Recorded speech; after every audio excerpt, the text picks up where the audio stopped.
नमस्कार, आपका स्वागत है हमारे चैनल में। और महाराष्ट्र का चुनाव का जो शंखनाद है वो अब शुरू हो चुका है। कल आपने देखा पत्रकार जी किस तरीके से महाराष्ट्र के चुनाव का ऐलान हो चुका है। महज अब 24 दिन रह गए हैं पूरे महाराष्ट्र में वोटिंग होने में। लगभग 20 नवंबर को आपके महाराष्ट्र में वोटिंग हो जाएगी। क्या लग रहा आपको? अब राहुल गांधी महाराष्ट्र पहुंचे थे, उन्होंने अपनी पार्टी के बड़े नेताओं से बातचीत करते हुए अब ये कहा है अपनी पार्टी के कार्यकर्ताओं से कि ओवर कॉन्फिडेंस होने की कोई ज़रूरत नहीं है। जिस तरीके से हरियाणा में करारी हार हुई है कांग्रेस की, अब उसको देखते हुए अब राहुल गांधी ने अपनी हार महाराष्ट्र में ना हो इतनी करारी, इसलिए उन्होंने अपने पार्टी के कार्यकर्ताओं से ये कहा है कि ओवर कॉन्फिडेंस मत हो। इसका क्या मायने निकाला जाए? इससे आप क्या समझ रहे हैं कि ओवर कॉन्फिडेंस ना हो? इसका क्या? राहुल गांधी का ये दुर्भाग्य रहा, या राहुल गांधी की बदनसीबी कहिए कि राहुल गांधी अभी तक, आपको बताना है, जहाँ पर भी रहे वहाँ पर सूरज डूबा रहा, पूरा सूरज नहीं निकला और पार्टी की स्थिति बहुत बुरी हुई। आपको बताना है, जब से ये आए हैं भारत में तब से पार्टी को ऐसी नज़र लगी, उबर ही नहीं पाई। इनके नजर नहीं लगी। जो इनके कार्यकर्ता, आपने असंध के एक प्रत्याशी देखे होंगे, जब वो हार गए थे उसके बाद उन्होंने कहा कि राहुल गांधी के आने की वजह से मैं हार गया, मतलब पनौती बता रहे हैं। दूसरी आपको बताना है, राहुल का ओवर कॉन्फिडेंस ये रहा है, भीम आपको बता दें, आपके पनौती वाला जो है कि इन्होंने कई जगह बताइए प्रधानमंत्री को कहना है पनौती, तमाम ऐसे ऐसे शब्द किए, ऐसे करके लड़ने लगे कई जगह। तो तमाम इनकी इस तरह की हरकतें रहीं और ये हमेशा ओवर कॉन्फिडेंस में रहे। जब ये कुछ नहीं थे तो अपने को प्रधानमंत्री बनने की सोच रहे थे। इनका एक्चुअली में ओवर कॉन्फिडेंस जो है, इस समय इनका कॉन्फिडेंस लेवल बिल्कुल डल हो गया है, डल से बिल्कुल नीचे चला गया है। तो बिल्कुल ये स्थित है कि ये एक्चुअली में अपना कॉन्फिडेंस खो चुके हैं। एक सेनापति इतनी बुरी तरह के हार जाए, मैदान छोड़ के भागे, हारने के बाद पूरी सेना को कहे कि आप मतलब एक प्रकार से पीछे हट जाइए, ये कार्यकर्ता को खास तौर से इन्फीरियरिटी कॉम्प्लेक्स दे रहे हैं। अगर कोई शासक या कोई सेनापति दे रहा तो वो कहना नहीं चाहिए, ऐसी संस्था सुसाइट उसमें होती है। तो देखिए महाराष्ट्र की जो हमारी सोसाइटी मराठी मानुष जो हैं हमारे महाराष्ट्र के, वो पत्रकार जी की बात को गौर से सुनिए, क्योंकि पत्रकार जी उस जमाने के पत्रकार हैं जब इंदिरा गांधी का आपातकाल लगा था। आपने काफ़ी यातनाएं उस समय सही, जेलों में भी गई आप, आपके परिवार को यहाँ पर यातनाएं दी गई कांग्रेस की उस सरकार के दौरान। उस पत्रकार की जुबानी आप सुन रहे हैं कि क्योंकि उन्होंने वो काल देखा है, इंदिरा का काल देखा है, उन्होंने राजीव गांधी का काल देखा है, उन्होंने नरसिम्हा राव का काल देखा है, तो वो तमाम वो सरकारें उन्होंने देखी। उसके बाद राहुल गांधी जैसे नेता को भी झेल रहे हैं आप। मतलब क्या लग रहा है आपको कि जो राहुल गांधी हरियाणा में, आप उससे पहले वो अमेरिका में चले जाते हैं, वहाँ कहते हैं कि हम आरक्षण को आने वाले समय में खत्म कर देंगे। मतलब अपनी ही जो सरकार जहां बन रही हो उसको गिराने का काम राहुल गांधी करते हैं। अब जाके अपने कार्यकर्ताओं का, तमाम पार्टी के जो बड़े बड़े नेता होते हैं, वो अपनी पार्टी के कार्यकर्ताओं का मोरल अप करते हैं, मतलब उनको एक तरीके से मोटिवेट करते हैं आने वाले चुनाव के लिए। वहां जाके आप अपने कार्यकर्ताओं के कह ले ओवर कॉन्फिडेंस मत रहिए। देखिए साहब, आपको बताना है, आपने बड़ी अच्छी बात पूछी। हमें बड़ा अफसोस है, बड़ा दुख है कि ये देश की जनता बहुत समझदार थी कि राहुल गांधी के हाथ में सत्ता नहीं सौंपी, देश का वजीर आज़म नहीं बनाया। अगर ऐसे शख्स को वजीर आज़म बना देते तो क्या होता। आपको बताना है कि नेता सुभाष चंद्र बोस क्या कहते थे, तुम मुझे खून दो मैं तुम्हें आज़ादी दूंगा। वो कहते थे दुनिया की तवारीख में लिखा जाएगा। और वो ये कहते थे लाल किले में झंडा जरूर फहरेगा, हम हो या ना हो। आप देखिए कितनी बड़ी बात है। और लाल बहादुर शास्त्री क्या कहते थे जब पाकिस्तान का युद्ध हुआ, हमारे बहादुर जवान आगे बढ़ रहे हैं, वो कराची पे कब्जा कर चुके हैं, रावलपिंडी पे कब्जा कर चुके हैं और वो राजधानी पहुंच गए और क्वेटा तक वो हमारे जवानों को बढ़ा दे रहे थे। हकीकत में जवान क्वेटा तक या बलूच तक नहीं गए थे, मगर मॉडल आई। तो आपको बता रहे, रशियन उन्होंने कहा था, अमेरिकन उसने कहा था कि हिंदुस्तान के प्रधानमंत्री से ये नसीहत लो इजराइल में पढ़ाया जाता मोशे दयाल और वहाँ पे गोल्डा मायर, 2 राष्ट्रपति प्रधान, वो कहते थे लाल बहादुर शास्त्री ये एक ऐसा व्यक्ति आएगा, इस व्यक्ति को सत्ता का कहीं सौंप देते तो ये व्यक्ति सबको इन्फॉर्टिव कॉम्प्लेक्स ला देता, कहता ओवर कॉन्फिडेंस, जबकि ओवर कॉन्फिडेंस में ही युद्ध लड़ा जाता। इसलिए क्या करते हैं, ओवर कॉन्फिडेंस के लिए शराब पिलाई जाती, कहना नहीं चाहिए, मैं आपको दुनिया के हर आर्मी में इंडिया को छोड़ करके शराब पिलाई जाती है। शराब पीने के बाद आदमी को उत्तेजित किया जाता है, तब जाके आदमी जाके लड़ता है। अब ये बताइए, आपने लड़ाई की बात की, युद्ध की बात की, युद्ध तो दरअसल इन्हीं की पार्टी में चल रहा है। इनका जो महाविकास अघाड़ी अलायंस बना रखा है इन्होंने, उसमें तो सारे टूटे हुए महारथी हैं। शरद पवार की पार्टी टूटी हुई है, उद्धव ठाकरे की पार्टी टूटी हुई है, खुद कांग्रेस की जो पार्टी है उसमें बड़े बड़े चेहरे वो बीजेपी को पहले ही ज्वाइन कर चुके हैं। देखिए मैं आपको बता दूं, आपने युद्ध वाली बात कही, युद्ध से इनको मत जोड़िए, ये लड़छोड़ है। दूसरी बात, आप युद्ध की बात कर रहे हैं, जब महात्मा गांधी और नेहरू जी वगैरह सब लोग गए थे तो वहाँ अंग्रेज़ों ने कहा था तुमको हम आज़ादी तो दे दें, मेरे यहाँ तो थर्मोपल्ली जहाँ युद्ध हुआ, तुम्हारे यहाँ तो कुछ नहीं। नेहरू जी के जवाब नहीं सूझा था, तब लोगों ने जवाब इनको गांधी जी को सुझाया, तब गांधी जी ने कहा, तब इंडिया से लोगों ने कहा कि यहाँ पे जितने प्रदेश हैं, जितने हर दूसरे शहर में युद्ध हुआ, भारत में जितने युद्ध लड़े गए उतने दुनिया में नहीं लड़े गए। मगर आपको बताना, ये युद्ध के योद्धा नहीं है, युद्ध के योद्धा इंदिरा गांधी थीं, नेहरू जी थे, राजीव गांधी थे, ये नहीं, ये कमज़ोर। देखिए मैं आपको बता दूं, हरियाणा का जो रिजल्ट था, हरियाणा में कांग्रेस बहुत मजबूत थी, वहाँ कांग्रेस इकलौती पार्टी थी और लोग कांग्रेस के फेवर में मतदान कर रहे थे। अब ये बात है कि बहुमत की ओर नहीं थे, बहुमत से कम था, वहाँ इकलौती पार्टी थी। महाराष्ट्र में स्थिति दूसरी है, महाराष्ट्र में उनके साथ 3 पार्टियाँ हैं, तीनों पार्टियों में कोई नेता नहीं, हरियाणा में नेता था। हरियाणा में इन्होंने मतलब आप ये कहना चाहते हैं जो हरियाणा में 37 सीटें भी आई है, इससे बदतर हालत होगी महाराष्ट्र में? क्यों होगी, सुन लीजिए क्यों होगी। इनके जितने मूवमेंट थे सब हरियाणा में थे, किसान आंदोलन हरियाणा का था, अग्निवीर वाला हरियाणा पे इन्होंने प्रोजेक्ट किया, पहलवानों का कई हज़ार करोड़ रुपया लगाया, सभी लोगों का वहाँ सहयोग रहा, आपका भी सहयोग रहा, पंजाब गवर्नमेंट का रहा, दिल्ली का रहा। यहाँ पे क्या पोजीशन है, यहाँ कांग्रेस बहुत पीछे है। आपको बता दें वहाँ सबसे ज़्यादा महाराष्ट्र में, पत्रकार जी ये बताइए 13 सीट कैसे आ गई लोकसभा में? हाँ सुन लीजिए, वो ऐसा हुआ है कि इनके सारे दल एक हो गए, दूसरे का वाय उड़ाई गई कि ये कानून बदल देंगे, ये संविधान को बदल देंगे। दूसरा वहाँ की पब्लिक को से फॉर्म बढ़ाया गया, बताया गया कि आपको 8,000 रुपया मिल जाएगा, 1 लाख रुपया आपके बुजुर्ग को मिलेगा, सारे लोन माफ़ हो जाएंगे और आपको खटाखट स्कीम से, उससे महाराष्ट्रियन, सीधा महाराष्ट्रियन ने सोचा कि हमें पैसा मिलेगा, 200 रुपये का फॉर्म लिया है, अब तो हमारा निश्चित है। ये इन्होंने कहा, यही इन्होंने हरियाणा में किया, खर्ची पर्ची, इसी कारण हार गए। अब जनता जान गई ना संविधान ख़त्म होगा, ना ये हिमाचल पे दे पाए, ना ही ये कर्नाटक पे दे पाए, ना ही तेलंगाना पे दे पाए। दूसरी क्या बात, वहाँ जाट इनके अगेंस्ट में था जो 22%, यहाँ 36% मराठा है। मराठा के सामने समस्या, मराठा उद्धव ठाकरे को कतई वोट दे करके अपना वोट खराब नहीं करेगा। मराठा और बाला साहब ठाकरे का भी अपमान नहीं करे, क्योंकि जिस तरीके से उनकी जो विचारधारा थी वो एकनाथ शिंदे जी आगे ले जा रहे हैं, उद्धव ठाकरे तो उसको बिल्कुल ही मिट्टिया मेट कर रहे हैं। दूसरी आपको बता रहे हैं, कांग्रेस को मराठे पसंद नहीं करते थे शुरू से। तीसरी है, शरद पवार बहुत रिटायर्ड हो गए, तो शरद पवार तो अभी भी कह रहे हैं मैं बुजुर्ग हो गया हूँ, लेकिन कोई बात नहीं, मैं बुजुर्ग जरूर हुआ हूँ, लेकिन मैं अभी भी रेस में हूं। नीतियों को कौन मान रहा, उनकी नीतियों को शिंदे और ख़ास तौर से देवेंद्र फडणवीस ये मांग रहे हैं और अजीत पवार मान रहे हैं, तो उनकी मजबूरी है कि इनको दे देना।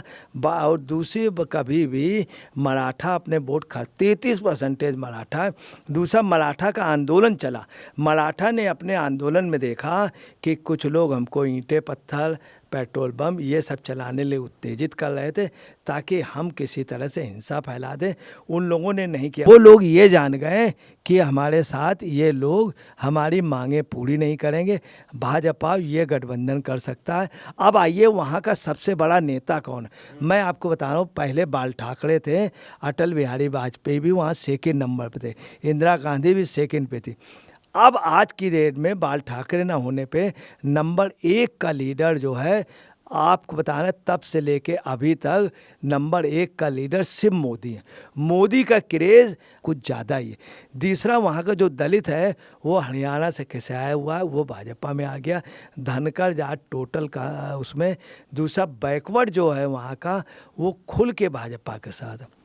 तो ये वजह है, इनके साथ मुस्लिम छोड़ के ऐसा कोई वोट बैंक नहीं है जो भाजपा के खिलाफ हो इस गठबंधन। इसलिए आपको बता रहे हैं बीजेपी। दूसरी मेन वजह क्या है, 4 करोड़ 13 लाख महिलाएं हुआ, 1 करोड़ 90 लाख और लोगों इस बार को स्कीम में निकाली गई, स्कीम उनको उन्होंने वहाँ पर 5 किस्तें दे दी। और ये कुछ ही दिन, मतलब 5 किस्तें, 5 किस्तों का वक्त भी नहीं हुआ, 3-2.5 किस्तों का हुआ। और एक मगर नाथ 5 शिंदे पहले की ने दे जो दी। राज्य के कर्मचारी थे बोनस दे उनको दिया, बोनस दे दिया दिवाली। राज्य कर्मचारियों को दिया, महिलाओं को 3,000 रुपया। तो महिलाओं का कहना, हमारे आदमी की 12 साल पहले नौकरी चली गई थी, ना सैलरी मिल रही ना बोनस मिल रहा, ये हमको बोनस भी दे रहे हैं। 1 करोड़ 93 लाख लोगों को अब इतनी महिलाओं को मिलने का मतलब हो गया। दूसरी वजह क्या है कि बॉम्बे पे इन्होंने टैक्स हटा लिया, जो गाड़ियाँ वगैरह आएंगी उसमें टैक्स का भी हटा लिया। तो उससे क्या हुआ कि काफ़ी बड़ा असर पड़ा। तो इधर जो क्या लोग हुआ, ये बात नहीं समझ पा रहे हैं, वहाँ पे जो टोल टैक्स होता है वो सबसे ज्यादा वहाँ पर टोल कलेक्शन होता है। दूसरी मेन जो बात आ रही है, मुंबई है, वहाँ पर लोग आए दिन महाराष्ट्र के हो और पूरे देश के हो, उनका आना जाना लगा रहता है। तो जो ये टोल टैक्स है, ये काफी करोड़ों में, हजारों करोड़ों में वहाँ पर इनकम होती है। तो अगर उससे अगर लोगों को फायदा दिया जाता, अगर उसको फ्री कर दिया जाता है, कई टोल बंद हो गए हैं, तो ये बहुत बड़ी बात है। ये चुनाव में असर दिखाएगा इसका। भैया चुनाव ये कल रात से ही बंद हो गए टोल में टैक्स। दूसरी आपको बताना है, वहाँ की जनता इस बात से परेशान है। तुमने हमसे कहा था हम इतने लाख रुपया देंगे, 1 लाख रुपया, 8,000 रुपया सैलरी, ये धोखा दिया। लगातार आप धोखा दे रहे हैं। तो वहाँ की जनता ये जान गई है कि हम सबक सिखाएंगे इनको। एक तो पालघर में जिस तरह से साधु डंडी स्वामियों को मारा गया, दूसरी बात जिस तरह से इन्होंने अभी वक्फ उनका जो सिद्धांतों से हटे, इसलिए उनको सबक सिखाना चाहते हैं। तीसरा उनका शरद पवार के सुप्रिया सूले के खिलाफ मराठी है। उनको कहना है ये लड़की बेवजह इतना ज़्यादा बोलती है। इस लड़की ने कहा था कि 2 चेंजिंग होने जा रही है, एक सेंट्रल में होगी कि स्टेट में। तो ये सोच रही थी कि सेंट्रल में मिनिस्टर बन जाए और स्टेट में अजीत पवार उप मुख्यमंत्री बन जाए, मुख्यमंत्री। अब ये बताए पत्रकार जी, जहां तक देवेंद्र फडणवीस को आज पत्रकारों ने पूछा कि ये बताइए आपका सीएम का चेहरा कौन है, तो देवेंद्र फडणवीस एकदम बोल्ड लीडर हैं, एकदम जो उनके सीधे वो बातचीत करने पे जाने जाते हैं। उन्होंने पत्रकार से सीधे कहा कि हमारा मुख्यमंत्री, मतलब महायुति का जो मुख्यमंत्री का चेहरा है, वो तो आपके साथ बैठे हुए हैं सीएम महोदय एकनाथ शिंदे, जबकि वो बड़े नेता हैं वहां पर, फिर भी उन्होंने ये कहा कि एकनाथ शिंदे है चेहरा। वहीं दूसरी तरफ आप महाविकास आघाड़ी को देखिए, कोई चेहरा ही नहीं पता। वहां पर उद्धव ठाकरे के संजय राउत लगे रहते हैं, उद्धव ठाकरे को चेहरा बनाइए। दूसरी तरफ शरद पवार को बताया जाता उनकी पार्टी के द्वारा कि इनको चेहरा बनाइए। कांग्रेस वाले अलग ही वहां पर। देखिए मेन वजह मैं आपको बता रहा हूँ, वहाँ पे कृपा शंकर सिंह बहुत बड़ा नेता था। जितना भी पर प्रांतीय आपको बता रहे हैं, महाराष्ट्र में, यूपी, बिहार, मध्य प्रदेश, गुजरात, कर्नाटक, आंध्रा, इनका आदमी ज़्यादा है। मैं आपको एक जो महाराष्ट्र के आप वो देख लीजिए, वहाँ पे आबादी उनकी ज़्यादा है, बाहरी लोगों की। आपको बता रहे हैं नासिक वगैरह सब में बाहरी लोगों की आबादी, पूरे देश की महाराष्ट्र में, बॉम्बे आज से नहीं शुरू से लो। ये सब जो थे, ये संजय निरुपम के साथ और कृपा शंकर सिंह के साथ। कृपा शंकर सिंह महाराष्ट्र के नेता हैं, यूपी के नहीं हैं। इनके हटने से भी बहुत बड़ा जितने भी पर प्रांतीय दूसरे प्रांतों के नेता थे वो सब बीजेपी खेमे में चले गए। एक तो ये लॉस हुआ, ये वोट सॉलिड जाता है। और ये वोट करता और है। अब तो संजय निरुपम तो कांग्रेस छोड़ चुके हैं, कांग्रेस इस्तीफा विरोध दे कर चुके रहे हैं। हैं, ये सब वोट करेगा, नंबर एक। नंबर दूसरी आपको बता रहे हैं, इनके पास कोई लीडर बड़ा नहीं, इनके पास जो लीडर हैं वो जेल बेल खेल के चक्कर में। अब ये बताइए, कांग्रेस की जैसे 13 सीट आई लोकसभा में, तब से उनके तो एकदम वो पर तो आसमान में उड़ रहे हो। हाँ, एक तो मिनट, ये बताइए, वो तो कह रहे हैं सबसे ज्यादा सीटें तो हमें मिलनी चाहिए, वो ये आप कह रहे हैं। एक ठीक, आप बिल्कुल ठीक कह रहे हैं। देखिए, ऐसा वो जो मतदान हुआ था, उस मतदान पे खुद एक्सेप्ट कर लिया है, जनता को धोखा दिया गया, संविधान को कर देंगे, हम ये कर देंगे, इतना रुपया मिले, ये कुछ कर नहीं पाए। और इन्होंने सैलरी वगैरह सब रोक ली, दे नहीं रहे। हिमाचल का देख रहे हैं, कर्नाटक का देख रहे हैं, और साथ में कहीं कुछ नहीं। तो लोग जान गए। दूसरी बात, ये हारे हुए हैं, हरियाणा बुरी तरह से हारे, इनके खिलाफ हवा चल रही। दूसरा, लोग जान गए कि ये लोग बेकार हैं, ये सिर्फ तालियां बजा सकते हैं, ये पैरों में मेहंदी लगा चुके अब हैं, देखिए, जिस हाथों में तरीके से चूड़ियां। लगातार राहुल गांधी के अनाप शनाप बयान आते रहते हैं, पहले उनके आलू से सोना वाली बातें होती थी, कभी वो कहते थे कि यहाँ का हम जलेबी पूरे विदेश में, अमेरिका, फ्रांस, इंग्लैंड में भेज देंगे, फैक्ट्री से जलेबी बनाएंगे। तो क्या इन बयानों से, राहुल गांधी के बयानों से इस बार महाराष्ट्र में क्या प्रभाव पड़ने वाला है? देखिए, आपको बता रहे हैं कि जलेबी वगैरह जो है वो वहाँ का व्यंजन नहीं है। जलेबी बहुत ही आपको सड़क के किनारे मिलती है। उससे इनका पता चल रहा सोच क्या है। कार्यकर्ता को कह रहे हैं इन्फॉर्टिव कॉम्प्लेक्स में रहो। आपको बता रहे हैं, जब पॉजिटिव सोच होनी चाहिए, निगेटिव सोच को या वैसी सोच को महाराष्ट्र कभी पसंद नहीं करता।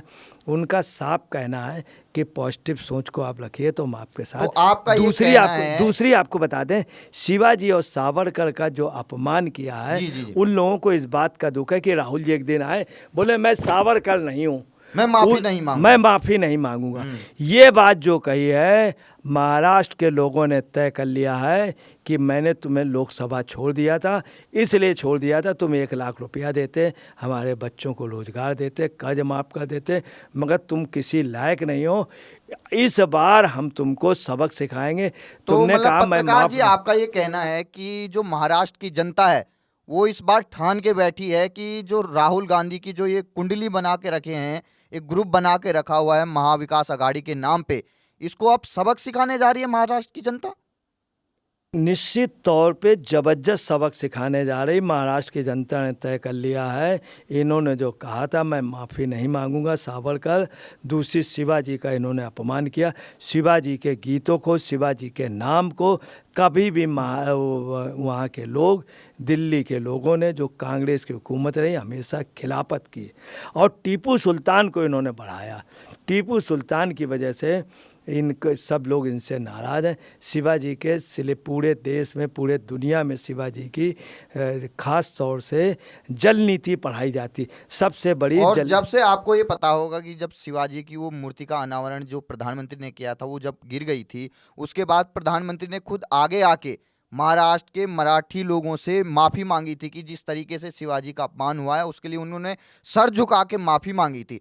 तो इसका भी कुछ आपको फर्क दिख रहा है वहां पर जो जनता है? जब वो गए, जिस तरह से माफ़ी मांगी तो जनता ने माफ़ कर दिया। जनता जान गई कि ये कैसे गिरा है, पैर के नीचे जहाँ पर उसके जॉइंट थे वहाँ पे मजबूत होनी थी, उसके पहले भी।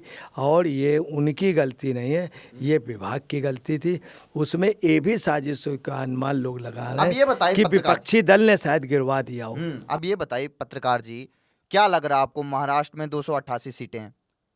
पिछली बार बीजेपी और शिवसेना के गठबंधन को तो बहुमत मिल गया था, लेकिन जो घमंड में चूर थे आपके उद्धव ठाकरे, उनको घमंड ले डूबा और मुख्यमंत्री बन गए एकनाथ नाथ शिंदे।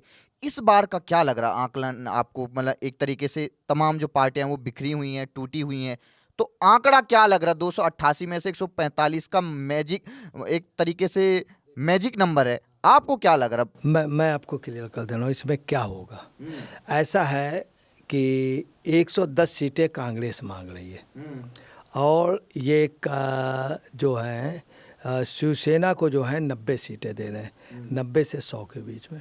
और उनको शरद पवार को 80 से 90 दे रहे हैं। अब आप अंदाज लगा लीजिए कि कैसे संभव, 110 वो मांग रहे हैं, 120 और जो है 110 सीटें शरद पवार मांग रहे हैं, 110 और 120 230 हो गए और 110 ही कांग्रेस मांग रही। तो कैसे संभव है तीनों दलों में? ये हो गए 350 सीटें, नंबर एक। दूसरी बात, अब आप आइए क्या पोजीशन, उन्होंने स्पष्ट कह दिया कांग्रेस से नेता नहीं, कोई प्रश्न नहीं, ठीक है। अब वो कहना है कि तुम हारे हुए हो। नहीं, उनका ये भी कहना है कि जब हमने आपको लोकसभा में इतनी ज्यादा सीटें दी थी, अब आपका कर्तव्य बनता है विधानसभा में हमारे ज्यादा वोटर हैं, दूसरा तो कांग्रेस को बड़ा भाई बन के अपनी सीटें कम मांग के हमें ज्यादा सीट देनी चाहिए। ये शरद पवार और इस उद्धव मामले ठाकरे जी में का कहना शरद है। पवार लॉबी ने भी बहुत अच्छा बयान दिया। उनकी अभी मीटिंग हुई, आज कम्युनिस्टों की भी मीटिंग हो रही है। वहाँ पे कम्युनिस्टों की मीटिंग में डिसाइड हुआ, जिसमें कम्युनिस्ट, बसपा और तमाम दल, प्रकाश अंबेडकर के, इन सब ने तय किया है कि हम अलग मोर्चे से लगें। मतलब एक तीसरा मोर्चा तैयार किया जिसमें AIM भी है, समाजवादी पार्टी भी अपना बिगुल बजाने वाली है 18 तारीख से वहां पे। तो आप ये कह रहे हैं कि ये वोट कटवा है हो जाएंगे? वोट कटवा नहीं, ये वोट ये कांग्रेस के हलवा हो जाएंगे। और आपको बता रहे हैं कि इस समय ये पार्टियां औकात दिखाना चाहती हैं, हैसियत दिखाना चाहती हैं। मैं आपको क्लियर कर दूं कि हकीकत ये है कि वहाँ पे सपा लगभग 7-8 सीटों में सेकंड नंबर पे रहती। तो अंत में ये एक MLA हमेशा जीतता। अंत में ये बताइए, बीजेपी का और महायुति का और महाविकास आघाड़ी का क्या क्या आंकड़ा रहने वाला है, फाइनल बताइए आप। मैं आपको बता रहा हूँ कि चूंकि SC इनके साथ चला गया, ये हम नहीं कह रहे, शरद पवार ने कांग्रेस से कहा है SC आपको नहीं, आपका वोट ऑफ परसेंटेज गिर गया। फाइनल आंकड़ा बताइए। फाइनल आंकड़ा मैं आपको बता रहा हूँ, जो निश्चित तौर पे आप नोट कर लीजिए कि इन लोगों का लगभग 170 से ऊपर जाएगा बीजेपी का, महायुति का कम से कम बीजेपी गठबंधन का 170 से ऊपर जाएगा। 170 से नीचे जाने का कोई प्रश्न ही नहीं और उठता। महाविकास और महाविकास आपको बता रहे हैं मैक्सिमम जो है महाविकास अगर बहुत अच्छा लड़ सकती है, मान लीजिए बहुत ज़्यादा, तो इनकी सत्ता आने का कोई प्रश्न नहीं उठता। ये 100 का आंकड़ा पार कर सकते हैं। फिर से वही 99 के आंकड़े में अगर स्थिति बहुत अच्छी रही, नहीं तो आपको बता रहे हैं इनकी स्थिति बहुत ज्यादा बुरी होनी तो चाहिए। पत्रकार जी ने अपने आकलन से ये बता दिया कि शिवसेना के 15 से हरियाणा में एग्जिट पोल बनाने में हमारी बहुत मदद की थी। उनका जो आंकड़ा रहा था वो बिल्कुल सटीक रहा था। अब उनका ये मानना है कि जो बीजेपी है और महायुति है वो लगभग 150 पार करने वाली है, और जो कांग्रेस है वो 99 की सांप सीढ़ी पर इस बार फंसने वाली है। फिर से क्या कमी है आखिरकार राहुल गांधी में? आपने तमाम ये गांधी खानदान को पूरा गिना दिया, उनमें, क्योंकि उन्होंने कई साल तक सरकारें चलाई है, आपके पूरे भारत में चलाई है, इनमें और राहुल गांधी में क्या फर्क दिखा आपको? देखिए बहुत अंतर है। जो भी नेता होना चाहिए उसे चूड़ी पहन के नहीं बैठना चाहिए और पैरों में मेहंदी नहीं लगानी चाहिए। जो भी नेता हो, सेनापति हो, मजबूत हो। आप देखिए और जितने नेता थे, राजीव गांधी मजबूत थे, वो पदयात्रा करते थे, कुछ भी हो। वो एक सांकेतिक यात्रा थी, बहुत छोटी यात्रा थी। तारीफ तब है जब ये LOP का पद छोड़ करके इस समय पदयात्रा, असली गांधी ने पदयात्रा की थी। अगर ये पूरे देश की पदयात्रा, अब तो महाराष्ट्र और झारखंड के लिए पदयात्रा का कोई समय ही नहीं है। अब तो अपने कार्यकर्ताओं को युद्ध पे झोंकने का समय है। देखिए युद्ध में अब टिकट बंटवारे का समय है। कहाँ है बैठकें? हो ही नहीं रहे कुछ बैठकें। मैं आपको क्लियर कर दूं, युद्ध में झोंकने का समय, युद्ध में तब झोंके घायल पड़ा हुआ सेनापति है जो मैदान छोड़ के भाग गया। वो भी कह रहा अभी जूझना नहीं तो खोपड़ी टूट जाएगी, सर टूट जाएगा, सर फुटौल न करना। चूंकि खुद भी डर रहा है तो वो अपनी सुरक्षा के लिए कार्यकर्ताओं को सोच रहे हैं। ये भी जब राजा हार जाता, भाग खड़ा होता, तो अपनी सेना को वहाँ नहीं लड़ने देता, अपने आसपास रखता ताकि हम पर बाल हो तो हमको बचा लो। दूसरी आपको बताना है, युद्ध के मैदान पे ये पूरा हार चुके हैं। उसकी वजह बता दें, एक दिन में मतदान होगा महाराष्ट्र में, तो एक दिन के मतदान में विदर्भ का मतदाता अलग तरह से मतदान करता है, नागपुर और अमरावती का अलग तरह से करता, बॉम्बे अंचल का अलग तरह से करता और कोकर का अलग तरह से करता। एक दिन के मतदान के लिए कांग्रेस के पास संसाधन नहीं, कांग्रेस के पास नेता नहीं, बाल ठाकरे जैसे नेता नहीं, शरद पवार जैसा जवान नहीं। अब शरद पवार बूढ़े से भी ज़्यादा हो गए और उद्धव ठाकरे वो बगैर रीढ़ के उन्हें कहा जाता है, बगैर रीढ़ के कहना नहीं चाहिए। इस पार्टी में कुछ बगैर रीढ़ के, कुछ रीढ़ के कमज़ोर हैं। शरद पवार रीढ़ के आदमी थे मगर कमज़ोर रीढ़ के हो गए। कुछ तो बगैर रीढ़ के ही हैं अभी आपने देखा जिनके होगा आप सुन लिए महाराष्ट्र में में जो दशहरे का पर्व होता है उस समय क्या होता है कि जो शिवसैनिक होते हैं वो एकजुट होते हैं। वहाँ पे बाला साहब ठाकरे अपने पहले वहाँ पर भाषण दिया करते थे, एक उद्बोधन होता, पूरे देश को उत्सुकता होती थी। मैं आपको बता रहा हूं। लेकिन इस बार जो उद्धव ठाकरे ने वहाँ पे उद्बोधन किया, पूरी सीटें खाली। वहीं शिंदे की पार्टी के जो आपने देखा होगा रैली ग्राउंड पूरा भरा हुआ था। आखिर हुआ क्या है उद्धव ठाकरे? मैं आपको बता रहा हूँ कि मैंने चूँकि बॉम्बे में विजयादशमी के दिन हम बाल ठाकरे की रैली हमेशा सुनने जाते थे। हम ही नहीं और तमाम पार्टी के लोग, तमाम पत्रकार जाते थे, सिर्फ एक कार्यक्रम नहीं छोड़ते थे, उस दिन छुट्टी नहीं लेते थे। बाल ठाकरे जो बोलते थे कुछ ही देर बोलते थे मगर उनके बोलने की स्टाइल, एक एक डायलॉग हम लोगों को आज भी रटे हैं। तो उनके बेटे उद्धव ठाकरे को क्या हो गया? उनको सुनने क्यों नहीं आ रहे लोग? अब सुनिए क्या, बाल ठाकरे की जब रैली होती थी तो शिवाजी मैदान में अंदर जाने को नहीं मिल पाता था। बड़े बड़े पत्रकार जो हैं उनके पैमाने टूट जाते थे, पास बिल्कुल ख़त्म हो जाते थे। मैं आपको पास पत्रकार आगे बैठाया जाता था, लोग वहाँ पे महिलाएं पता चला बाल ठाकरे को देखते हुए सीधे आगे बढ़ती थीं और बढ़ के कौन पत्रकार क्या पता नहीं चलता था, हम लोग पीछे हो जाते थे। और यहाँ तक आप समझ लीजिए कि उस रैली से कोई उठता नहीं था, ना पेशाब करने जाता था, ना पानी पीने जाता था कि दोबारा सीट नहीं मिलेगी आने में। अब जो इनकी रैली हमने जब देखी इतना दुख हुआ कि पहले से विरोध हो रहा था, इनको कायदे से उस मैदान में रैली नहीं करनी चाहिए। तब भी ये शिंदे की रैली में ज़बरदस्त भीड़ रही। ये अपना पैमाना खो चुके। दूसरी जो बाल ठाकरे बोलते थे वो आप समझ लीजिए उससे पूरा बॉम्बे नहीं पूरा देश कांपता था। मैं आपको एक एग्जाम्पल बता दे रहा हूँ। बाल ठाकरे ने एक बात बोली थी, एक बार वहाँ से बोले थे, इंदिरा गांधी 2 दिन तक पब्लिक मीटिंग उन्होंने मना कर दिया था।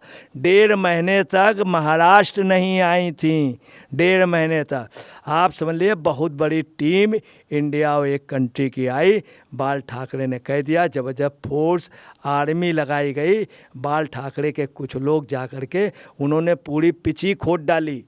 और आपको बताना यही नहीं, उसका उद्घाटन करने देश की सबसे बड़ी महिला लीडर आ रही थी, वो भी नहीं गई, वो भी नहीं। यहाँ तक था कि बाल ठाकरे ने कहा था शाम होने से पहले जो एक वरिष्ठ नेता देश का है वो बम्बई छोड़ के चला जाएगा।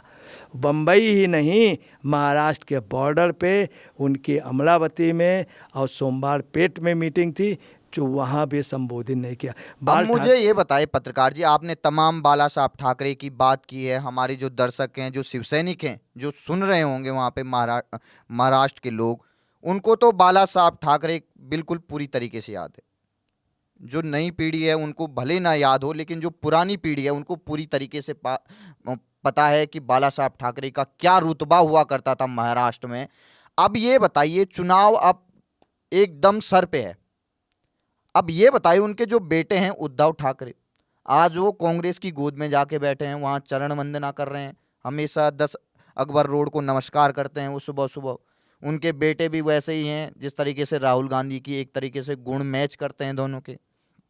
अब ये बताइए, असली सवाल जो हमारे महाराष्ट्र के लोग, मराठी मानुस हमसे पूछ रहे हैं, पत्रकार जी ये बताइए कि उनको क्या करना चाहिए? अब चुनाव आ गया है, उनको ये तय करना है कि वो बीजेपी वाली महायुति के साथ जाएं या जो कांग्रेस, शरद पवार और आपके उद्धव ठाकरे की महाविकास आघाड़ी के साथ जाएं। अब देखिए, हम ये तो नहीं बता सकते कि, मगर एक अनुमान बता सकते हैं, और उसकी वजह यह है कि मैं आपको बता रहा हूँ, मराठा जो सबसे ज़्यादा मानते थे, वो महाराष्ट्रियन जो मानते थे मराठा, सबसे ज़्यादा बाल ठाकरे उनके नेता थे। उसके बाद शरद पवार थे, शरद पवार के बाद आरएसएस थी, बीजेपी नहीं थी। बीजेपी मराठे को लोग कभी नहीं पसंद किया। टॉप पर ये लोग थे। बाल ठाकरे के मरने के बाद क्या हुआ मैं आपको बता दूँ, हर एक सिद्धांत होते हैं। अगर सपा खत्म हो जाए या कोई भी बैकवर्ड लॉबी के तो दूसरी बैकवर्ड पार्टी खड़ी हो जाएगी। अगर दलित की पार्टी खत्म हो जाएगी तो दूसरी हो जाएगी। किसानों के चरण सिंह थे, उन सब की नीतियां हैं। अजीत सिंह उस नीतियों में नहीं चले, मुलायम सिंह उस नीतियों में चले। उनके लड़के को मुख्यमंत्री नहीं बनने दिया जनता ने और मुलायम सिंह को बना दिया। अजीत सिंह के लड़के नहीं थे। बाल ठाकरे के अपने सिद्धांत थे, बाल ठाकरे के अपनी नीतियां थी, एक सोच था, एक विचार था। अब उनके बेटे की सोच और विचार उससे सिद्धांतों से हट गए। वो कहते हैं अगर वक्फ बोर्ड की एक भी ज़मीन को किसी ने छुआ तो ठीक नहीं होगा। जब तक हम हैं, जब तक उद्धव ठाकरे हैं, वक्फ बोर्ड की एक ईंट भी कोई नहीं खसका सकता। ये वही बाला साहब ठाकरे के बेटे अब वहाँ के मुस्लिम जो कहते थे कि मैं महाराष्ट्र में किसी को भी गुंडागर्दी नहीं करने दूंगा, महाराष्ट्र को बदनाम नहीं करने। उनके होते हुए दाऊद गैंग को किस तरीके से खदेड़ा उन्होंने मुंबई से। का ये कहना है कि नादान दोस्त से दानेदार दुश्मन अच्छा है। स्पष्ट वो कहते हैं कि ये तो नादान दोस्त है हमारा, दानेदार दुश्मन हमसे सामने करेगा, इस व्यक्ति का कोई भरोसा ही नहीं। दूसरी बात उन्होंने ये भी कही थी जब मुस्लिम सम्मेलन में उनसे पत्रकारों ने पूछा कि ये बेपेंदी का लोटा है, ये कहा तो उन्होंने कहा नहीं, बेपेंदी का लोटा नहीं, ये वो लोटा है जिसमें 72 छेद हैं, तो उसमें पानी भी नहीं रुकेगा, कुछ भी नहीं रुकेगा, ये उन्होंने कहा। बोले आप अगर उसमें आटा भी रख देंगे, आटा भी छन जाएगा, कुछ भी नहीं बचेगा। तो ऐसे अब आप समझ लीजिए ये सिद्धांतों से हट गए हैं। इनका जो संगठन था पूरा पूरा उसमें चला गया। सिंबल इनका चुनाव चिन्ह चला गया, निशान चला गया, झंडा चला गया, पूरी पार्टी कैडर, हर जिले के कार्यालय जो इनके थे उसमें सिंधे के लोगों का है। और पार्टी के सिद्धांतों से ये इनके साथ मुस्लिम ने इस बार सहयोग किया था, एक योजनाबद्ध तरीके से किया है कि नहीं ये कंफर्म नहीं कहा जा सकता। दूसरी बात, इनके साथ जो मतदाता है ये और कांग्रेस के साथ, कांग्रेस शिवसेना हमेशा एक दूसरे के दुश्मन नहीं, ये मराठों से हट करके ये दूसरों पे विश्वास करते रहे। यही एक पोजीशन, मैं अंदर की बात आपको बता रहा हूँ बिल्कुल कंफर्म, ये छटपटा रहे हैं, बीजेपी के दरबार पे जा रहे हैं और कह रहे हैं कि हमको किसी तरह से आत्मसात कर लीजिए, हमको स्वीकार कर लीजिए, बीजेपी तैयार नहीं है। आपको बता रहे हैं अभी कुछ दिन पहले उद्धव ठाकरे दिल्ली में आए थे, इनकी भाजपा के नेताओं से चुपचाप बात हुई है, यहाँ किसी कार्यक्रम नहीं अटेंड किया। इसके अलावा बिल्कुल कंफर्म खबर बतला रहे हैं कि भाजपा के सुनिए उप मुख्यमंत्री ठाकरे जी के घर रात को 1:30 कर रहे हैं कि उद्धव ठाकरे के साथ बातचीत चल रही है, ये बिल्कुल भी सरासर गलत है। ये कोई भी हमारे जो सूत्र बता रहे हैं, आपको पता नहीं किसने बताया होगा, कांग्रेस के कार्यकर्ताओं ने, ये बिल्कुल भी बर्दाश्त करने योग्य नहीं। ये अफवाह फैलाई जा रही है महाराष्ट्र में कि फिर से जो बीजेपी है वो उद्धव ठाकरे के साथ जाने वाली है। बिल्कुल कोरी कोरी अफवाह है। क्योंकि ये क्यों अफवाह उड़ाई जा रही है मैं आपको ये बता दूं, शिव सैनिक जो भी हमें सुन रहे हैं, जो असली शिव सैनिक हैं और महाराष्ट्र के लोग हैं, दरअसल हुआ क्या है कि इस बार बीजेपी की वहां पर लहर आने वाली है, क्योंकि महायुति को लोग सारे वोट देने वाले हैं। उसमें यह प्रयास किया जा रहा है कि जो शिव सैनिक है वो शिंदे को वोट ना दे के वहां पर उद्धव ठाकरे को वोट इसलिए देंगे क्योंकि वो बाद में जाके बीजेपी के साथ मिल जाएंगे। इसमें कतई आप न फंसे हैं, ये बिल्कुल कोरी कोरी अफवाह है। ये आपके वोट को बर्बाद करने की साजिश रची जा रही है, ये खुद कांग्रेस के लोग कर रहे हैं। तो आप इस अफवाह में मत आइए, ये अफवाह नहीं, ये बात नहीं है कि उनकी आगे की योजना है। उन्होंने कोशिश बहुत की भाजपा में आने की, भाजपा वाले अभी भी कर रहे हैं, भाजपा वाले उनको ज्वाइन नहीं करने दे रहे हैं। फडणवीस और शिंदे नहीं, अजीत पवार भी। आपको ये बता दूं पत्रकार जी, जब तक देवेंद्र फडणवीस महाराष्ट्र में है वो तब तक उद्धव ठाकरे को नहीं आने देगा, नहीं आने देगा, नहीं आने देगा। क्योंकि देवेंद्र फडणवीस ने सौगंध ले रखी है कि जिस तरीके से बाला साहब ठाकरे की शिवसेना का जो हस्र उनके पुत्र उद्धव ठाकरे ने किया है, उसको एक तरीके से शिंदे जो साहब हैं वो किस तरीके से एक नई शिवसेना को बना के बाला साहब ठाकरे की विचारधारा पे चल रहे हैं, ना कि उनके बेटे जो किस तरीके से मुस्लिम तुष्टीकरण कर रहे हैं और वहां पर सोनिया गांधी के पैर छू रहे हैं, उनको नमस्कार कर रहे हैं, उनके आगे दंडवत प्रणाम कर रहे हैं। जो बाला साहब ठाकरे कहते थे कि जो कांग्रेस के साथ मिलेगा वो ही होगा। और वो ये भी कहते थे कि जैसे ही कांग्रेस के साथ अगर हमारी पार्टी का कभी विलय होगा या हमारा गठबंधन होगा, उसी दिन मैं शिवसेना को खत्म कर दूंगा। तो आपको ये सोचना चाहिए, जो ये अफवाहें हैं इन पे बिल्कुल ही ध्यान न दें। तो आपका क्या आकलन है, आपको क्या लगता है कितनी किसकी सीटें आ सकती हैं, कौन इस बार कितनी सीटें ला सकता है, कमेंट सेक्शन में बताएं। और महाराष्ट्र की हमारी कवरेज ऐसी बनी रहेगी। तो पत्रकार जी आप बने रहिए हमारे साथ, फिर हम पत्रकार जी को लेकर आएंगे। नमस्कार।